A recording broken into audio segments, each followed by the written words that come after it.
Hello students,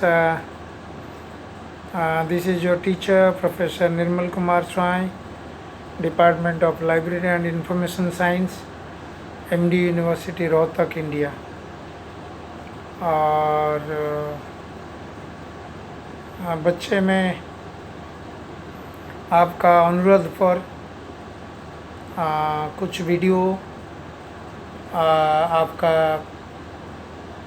paper research and publication ethics के लिए मैं बना रहा हूँ। और ऐसे तो क्लासेस लगी है पहले, और आप मेरे हिंदी ध्यान से समझ जाइएगा। और मैं आज इसी लेक्चर में आपको बताऊंगा दर्शन शास्त्र एक विषय के रूप में, फिलोसफी एज ए डिसिप्लिन। बच्चे मैं बताऊं फिलोसफी का बारे में अगर बताया जाए, फिलोसफी एक ऐसे शब्द है, ऐसे कंसेप्ट है, मतलब everything could be a philosophy, but वो सारी तमाम बातें जानकारी करके तो हमको कुछ फ़ायदा नहीं है। हम अपने सिलेबस के हिसाब से जानकारी करेंगे दर्शन शास्त्र एक विषय की रूप में। दर्शन शास्त्र में कितने ब्रांचेस है, क्या क्या पढ़ाया जाता है, और ये आपका सिलेबस की पहला यूनिट का पहला ही टॉपिक है। और उसमें का दो लेक्चर होगा। दूसरे लेक्चर में हम बताएंगे role of ethics in research.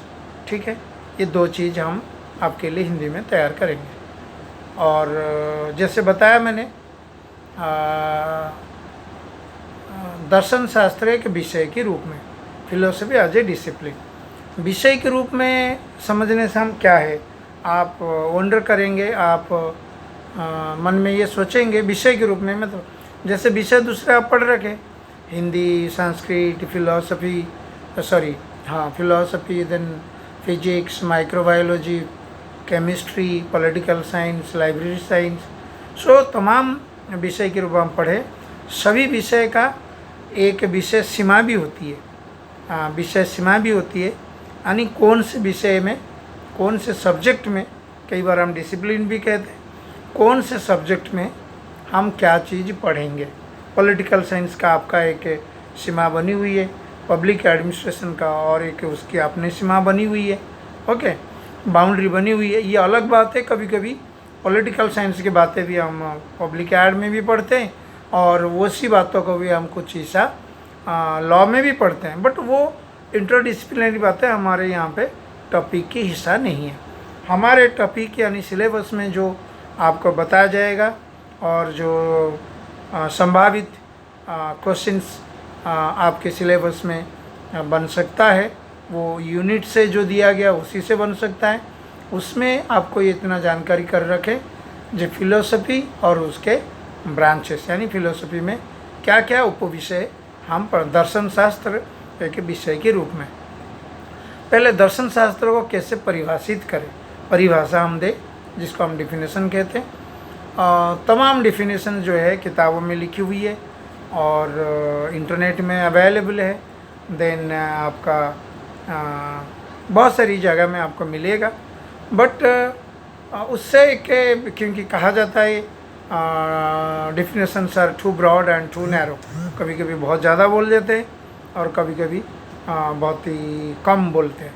सो एक सिंसियर, एक जेन्युइन या एक रिप्रेजेंटेटिव परिभाषा, प्रतिनिधित्व करने वाला दर्शन शास्त्र की परिभाषा अगर हम देखें, ये कहा जा सकता है वो ऐसे विषय है, दर्शन शास्त्र एक ऐसे विषय है जिसमें कि बार बार किसी चीज़ को सामान्य रूप में ग्रहण नहीं करके, एक्सेप्ट नहीं करके, हम उसको क्वेश्चन करें, ऐसा क्यों है और ऐसा क्यों नहीं है। रिमेंबर, ऐसा क्यों है, ऐसा क्यों नहीं है, जैसे अंग्रेजी में कहते हैं क्वेश्चनिंग, है ना। क्योंकि फिलोसोफर जो होते हैं या फिलोसफी में जिनको ट्रेनिंग मिलती है क्लासरूम में, उनको ये बताया जाता है जैसे कि ये जो इंसान है, इंसान मेरे ख्याल से एक ही ऐसे प्राणी है धरती में जो दूसरे प्राणियों से अलग है, हर समय एक बातों को क्वेश्चन करता है। क्या क्वेश्चन करता है? क्या जो ज्ञान हमारे पास है दुनिया के बारे में, पृथ्वी के बारे में, धरती के बारे में, वो सही है? अगर सही है, उसका वैलिडिटी क्या है? उसको प्रमाणित करो। क्या ये प्रमाणित बातें हैं या ऐसे लोग कह दिए हम मान लिए? फिलोसफी के अंदर भी हम ये बताते हैं, क्या मैं ये काम करूं, क्या ये काम ना करूं? किसी लिए किसी को फांसी दिया गया, क्या ये फांसी लायक था? इस तरह काम को फांसी दिया जाए। मर्डर 2 व्यक्ति करते हैं, किसी को जज जो है इसको छोड़ देता है और किसी को कन्विक्ट करता है, दोषी करार देता है। और एक प्रकार दोष यानी 2 व्यक्ति करते हैं, बट दोनों की जो पनिशमेंट है, जो दंड है, हमारा वकील यानी जज जो है उसके कम अवधि की क्यों देता है? क्या जो हम काम करते हैं यानी एनी एक्ट, किसी भी काम राइटर्स है, क्या ये उचित है या उचित नहीं है? क्या उचित? तो ये जो आर्गुमेंट हम करते हैं वो आर्गुमेंट का कितना वैलिडिटी है? क्या इसी वैलिडिटी को लेकर जो ज्ञान हमारे पास है जिसको हम क्या वो वैलिड नॉलेज है? क्या वैलिड नॉलेज पॉसिबल है किसी देश के बारे में, किसी व्यक्ति के बारे में, किसी स्पेस के बारे में? क्या ज्ञान संभव है? ये तमाम बातें फिलोसफी दर्शन शास्त्र में बताया जाता है। इसी को लेकर दर्शन शास्त्र की ब्रांचेस के बारे में आपको हम बताएंगे। हालांकि ब्रांचेस के बारे में अलग अलग राय है। मैं एक आपके सामने परंपरागत, ट्रेडिशनली, परंपरा सदियों से जो बातें हम कह के आ रहे, जो फिलोसफी के अंदर ये बातें पढ़ाया जाता है, वो 4 ब्रांचेस है, उप विषय है उसकी। वो एक है आपकी मेटाफिजिक्स, और एक है एपिस्टेमोलॉजी। बच्चे जहाँ पे मुझे हिंदी नहीं होता है मैं उसको अंग्रेजी वर्ड बार बार उच्चारण करता हूँ, मेटाफिजिक्स। और उस नेक्स्ट सेकंड आपकी एपिस्टेमोलॉजी, थर्ड एथिक्स, नीतिशास्त्र, और लॉजिक, तर्कशास्त्र। 4 आपके बारे में बताया गया। दोबारा रिपीट करता हूँ, metaphysics, epistemology, ethics and logic. ये एक परंपरागत रूप में गत के रूप में ये फिलोसफी के जो विषय है 4 भाग में हम पढ़ते हैं, यानी ये चारों फिलोसफी के ब्रांचेस है, यानी उपविषय है। इन दिनों में बहुत सारी नए नए ब्रांच भी आ गया। जो फिलोसफी कोर फिलोसफी पढ़ते होंगे, फिलोसफी ऑनर्स या मास्टर डिग्री, उनको जानकारी करना ज़रूरी है। आपका लेवल में इतना मेरे ख्याल से ठीक है एग्जाम पॉइंट ऑफ व्यू। पहले बात जो मेटाफिजिक्स करता है, फिलोसफर्स मेटाफिजिक्स ये कहता है कोई किसी भी चीज़, क्या ये सत्य है, क्या ये वास्तव है या अवास्तव है, ये दुनिया वास्तव है। इसीलिए कई बार फिलोसोफर से लोग डिस्कशन भी नहीं करने था, क्योंकि उनकी जो मेथोडोलॉजी है आर्गूमेंट की, इसमें नॉर्मल व्यक्ति उसमें घुस नहीं पाएगा। जब तक आपको ट्रेनिंग नहीं है या एक डिसिप्लिनरी ओरिएंटेशन नहीं है तो आप इसके अंदर जा नहीं सकते हो। तो कई जो दुनिया धरती देख रहे हैं, वास्तव में देख रहे हैं, ये चेयर टेबल, मंदिर, घर, माँ बाप, स्कूल, कॉलेज है कि नहीं, ये पूरा धरती जो है, क्या ये रियल है, क्या इल्यूजन है? इल्यूजन को हिंदी में जो भी आप कहते होंगे, सो क्या रियलिटी है या अनरियल है या इल्यूजन है, तो फिर लोग उनको क्वेश्चन करते हैं, ये कौन से बेहुदा बात कर रहे हो, ये सभी हम देख रहे, तो फिर आप उसको कैसे बेहुदा बात करते हो? ये तो ये मेटाफिजिक्स में ये बातें है। सत्य कौन सी है? दुनिया क्या सत्य है? दुनिया के बाहर क्या और कुछ सत्य है? समझ रहे? तो ये है सत्य, I mean the reality versus illusion. So this is, और कई बार अस्तित्व, ऑन्टोलॉजी भी उसी के सामने उसी के अंदर आता है। So all these are, I mean ये सभी मेटाफिजिक्स की विषय वस्तु है। Then come to epistemology. Epistemology को अंग्रेजी में थियोरी ऑफ या साइंस ऑफ नॉलेज कहा जाता है। ज्ञान के बारे में जो विषय बताता है तो उसे एपिस्टेमोलॉजी कहते हैं। ठीक है, एपिस्टेमोलॉजी कई प्रकार की होती है। ठीक है, तो एपिस्टेमोलॉजी क्या, जो ज्ञान हमको जानकारी है, मानव सभ्यता को जानकारी है, क्या वो ज्ञान वैलिड है, क्या वो ज्ञान सत्य है, क्या हम उसको मान सकते हैं, उस ज्ञान को क्या हम एक्सेप्ट कर सकते हैं, किसी आधार पर मैं एक्सेप्ट करूँ। कोई ज्ञान बताएं, जैसे स्पेस खाली है, उसमें उड़ के चांद भी एक है, वहाँ चांद में भी जाके मकान बनाने के लिए भी लोग कहने लगे, चांद में भी यान जाके वहाँ पहुँचता है। ये सारी तमाम बातें जो है, क्या ये संभव है, क्या ये इल्यूजन तो नहीं है, ये रियलिटी तो नहीं है।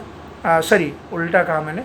एपिस्टेमोलॉजी जो ज्ञान हमारे पास है about space, about the earth, about the human being, about the solar system, क्या ये वैलिड है? मैं यहाँ बैठा हूँ रोहतक में, क्या दिल्ली एग्जिस्ट करता है? मुझे क्या पता है दिल्ली एग्जिस्ट करता है? समझ रहे? तो मैं जब तक वहाँ नहीं जाऊँ, हालांकि ये बातें चैलेंज हो रहा है धीरे धीरे। आप वहाँ पे ऐसे कैमरा रखो, यहाँ बैठ के दिल्ली दिखाई देगा, ठीक है ना, वो अलग बात है। बट एपिस्टेमोलॉजी में हम बहुत सारी थियोरीज आई एपिस्टेमोलॉजी के अंदर ज्ञान के बारे में, विभिन्न प्रकार थियोरी बनाया गया। जैसे कि थियोरी के अंदर जैसे क्या ज्ञान संभव है, एक जैसे कहा जाता है जो चीज़ अगर मैं देखता हूँ वो ज्ञान है, ठीक है ना, जो मैं देखता हूँ वो ज्ञान है। जो मैं जिसको नहीं देखता हूँ, जिसको मैं छू नहीं सकता हूँ, कोई चीज़ नॉट एक्सपीरियंस, कोई चीज़ कैन नॉट बी टच्ड, क्या वो ज्ञान नहीं है? तो ये सारी बातें जो हमारे एपिस्टेमोलॉजी की विषय वस्तु है, उसमें कई बातें हैं जो एक्सपीरियंस वाली बातें होती है, तो जिसको आप देख सकते हैं, जिसको हम एम्पिरिसिज्म कहते हैं, एम्पिरिसिस्ट व्यू। आप पढ़े होंगे अलग अलग विषय में, सोशल साइंस में एम्पिरिसिज्म में हम ज़्यादा किसी बात को और हम देख नहीं सकते हैं, वेरीफाई नहीं कर सकते, टच नहीं कर सकते, स्मेल नहीं कर सकते, उसको हम मानेंगे नहीं वो ज्ञान है या उसका अस्तित्व है। अगर कोई ये टेबल है, ये तो मैं उसको छू सकता हूँ, उसके एक आकार है, उसको एक हार्ड सरफेस है, उसमें लिख सकता हूँ, तभी मैं मानूँ, जिसको हम कहते हैं एक्सपीरियंस की verifiability. To be meaningful means to be verifiable. जिस चीज़ को हम वेरीफाई नहीं कर सकते, एम्पिरिसिस्ट एक ग्रुप है, एक group of philosophers, group of व्यक्ति जिसको कहते हैं हम उसको देख सकते हैं, नहीं देख सकते, तो ये ज्ञान की हिस्सा नहीं है, ठीक है, उनका ये मानना है, ठीक है। तो फिर उन व्यक्ति को मैं कह रहा हूँ, जैसे वैलिडिटी ऑफ नॉलेज, एपिस्टेमोलॉजी क्या बात करता है, सोर्सेस ऑफ नॉलेज, ज्ञान की स्रोत क्या है और ज्ञान की प्रामाणिकता क्या है, जिसको हम एपिस्टेमोलॉजी कहते हैं। कुछ लोग आए जो एम्पिरिसिज्म बताते हैं, कोई चीज़ अगर देख नहीं सकते हो तो उसका मतलब वो ज्ञान नहीं है, फिर वो उसको रिजेक्ट करके वो मानते हैं जो नहीं। और एक रैशनलिस्ट ग्रुप है। रैशनलिस्ट क्या होती है ना, आर्गूमेंट फॉर। रैशनलिस्ट ग्रुप जो है आर्गूमेंट फॉर मानते हैं, तो वो बताते हैं रैशनल अप्रोच एक होती है, रैशनल अप्रोच होती है। तो रैशनल अप्रोच के आधार पर हम बता सकते हैं जे नहीं, लॉजिक, अगर सारी कौवे काले हैं, एक कौवा है, ए भी एक जरूर काला होगा। तो देखो, तो यहाँ पे हमने तो सारी कौवे को देखा ही नहीं है, वो मान के चलते हैं। सो रैशनलिज्म में एक अप्रोच होती है जो वो बताते हैं एम्पिरिसिज्म को काटने के लिए, दिस इज रैशनलिज्म, ठीक है। सो देन बट एम्पिरिसिज्म अपनी बातों में अड़े रहते हैं, और ये भी। और एक बात आता है, दोनों को मिक्स एक ग्रुप है जिनको ट्रांसेंडेंटलिस्ट कहते हैं। वो एक एम्पिरिसिज्म और रैशनलिज्म, या एम्पिरिसिस्ट रैशनलिस्ट को मिला के कहते हैं ऐसा भी बहुत सारी चीज़ होता होगा जिसको ह्यूमन ने एक्सपीरियंस कभी किया नहीं। आप एग्जाम्पल दे दो, जैसे कि कुछ साल पहले हमने तो चांद में गए नहीं थे, हमने तो दूसरे ग्रह में गए नहीं थे, धरती में रहते थे, तो हमारे लिए उस समय तक आपको उसके लिए वो ग्रह जो है होता नहीं था। जब तक हमने, तो बहुत सारी ऐसी चीज़ें हमने देखे नहीं है, बहुत सारी चीज़ें देखे नहीं है, तो वो मानते हैं transcends beyond beyond human experience, वो कहते हैं ऐसा भी होता होगा। एनीवे बच्चे, मैं आपको जो एपिस्टेमोलॉजी का 3 पक्ष रखा वेरी सिंपल वे में, एम्पिरिसिज्म, रैशनलिज्म एंड ट्रांसेंडेंटलिज्म। तो उसमें बहुत सारी बातें भी क्योंकि हम प्योर फिलोसफी नहीं पढ़ते, ये एक ब्रांच हुआ। देन और एक ब्रांच है जिसको एथिक्स, यानी हमारे मुख्य बातें, दूसरा लेक्चर होगा उसमें एथिक्स की बात हम चर्चा करेंगे। रिसर्च में और पब्लिकेशन में एथिक्स के काम है, ठीक है। एथिक्स को नीति शास्त्र कहते हैं या मोरल साइंस भी कई बार कहता है। कोई एक्ट में कुछ करूं या किसी भी एक्ट को, किसी भी कार्य को आप अच्छे या राइटस, सही या गलत कैसे बताओगे, सही या गलत कैसे बताओगे, क्योंकि ये एथिक्स बोलता है बहुत सारी बात, मतलब ये ह्यूमन वैल्यूज की पर होती है। जैसे कि फिलोसफी हम ग्रीस से शुरू हुई, प्लेटो, अरिस्टोटल जिनको कहते हैं, तो उनकी एक मोरल, एक वैल्यूज बनाया गया, क्योंकि ये कोई गॉड गिफ्ट नहीं है।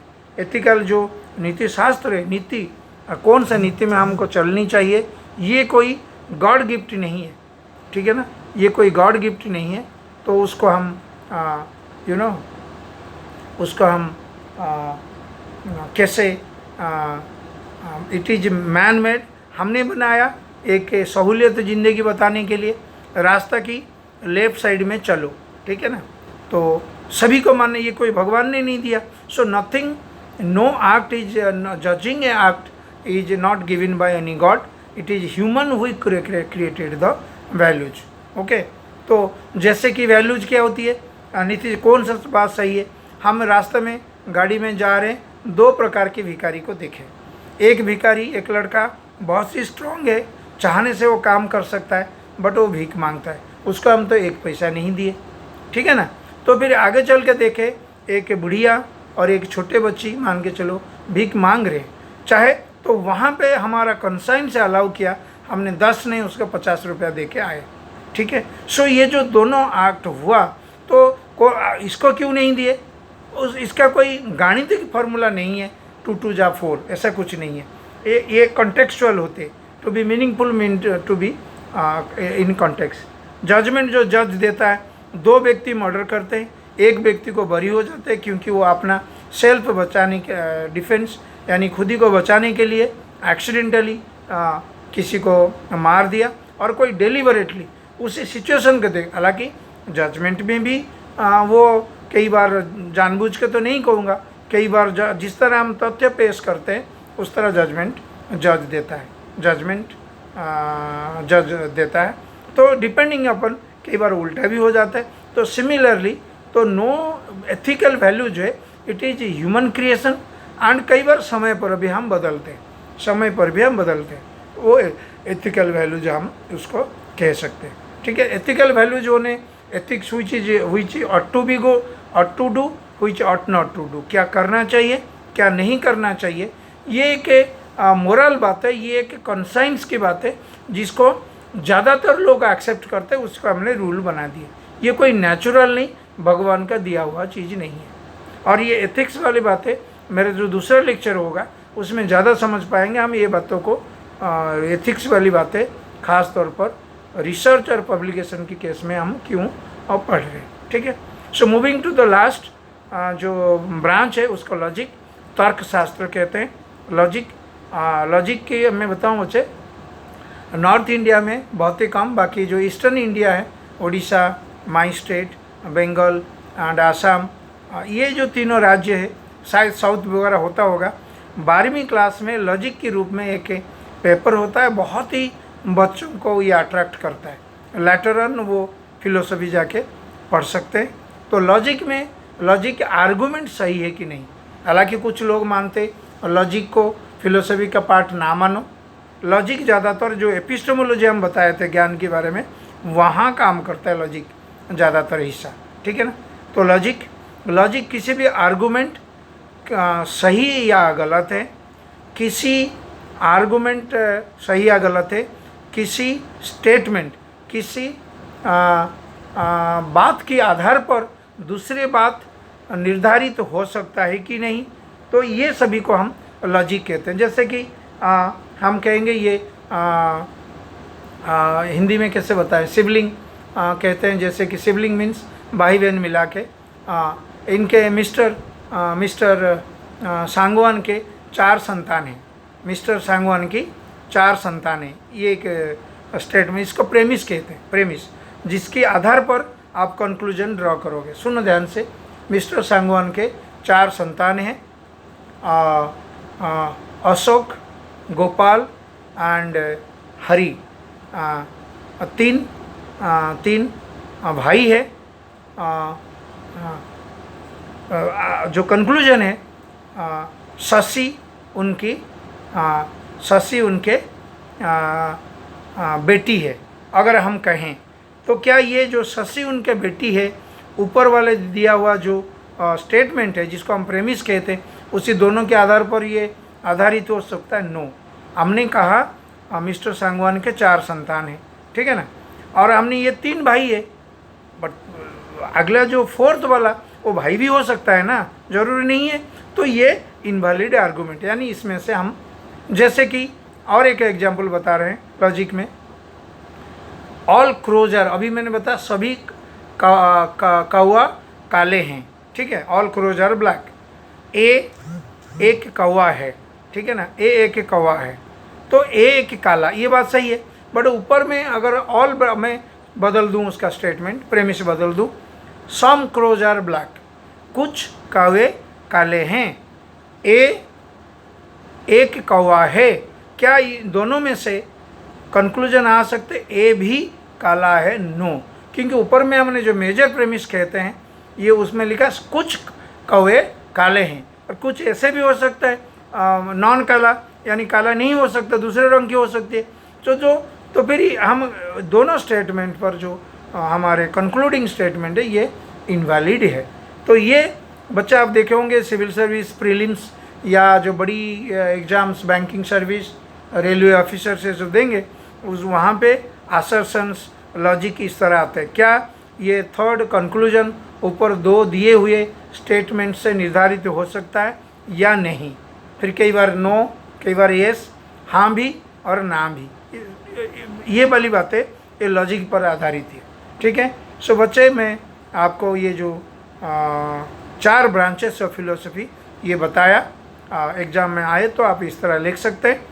बट और एक बाकी रह गया जो नेक्स्ट लेक्चर में होगा, रोल ऑफ एथिक्स, नीति शास्त्र की रिसर्च और पब्लिकेशन में क्या भूमिका है, वो हम नेक्स्ट लेक्चर बताएंगे। मेरे चैनल आप फॉलो करते रहो, यूट्यूब में निर्मल कुमार स्वामी टाइप करो और लाइक भी करो, सारी वीडियो आपके पास आता रहेगा।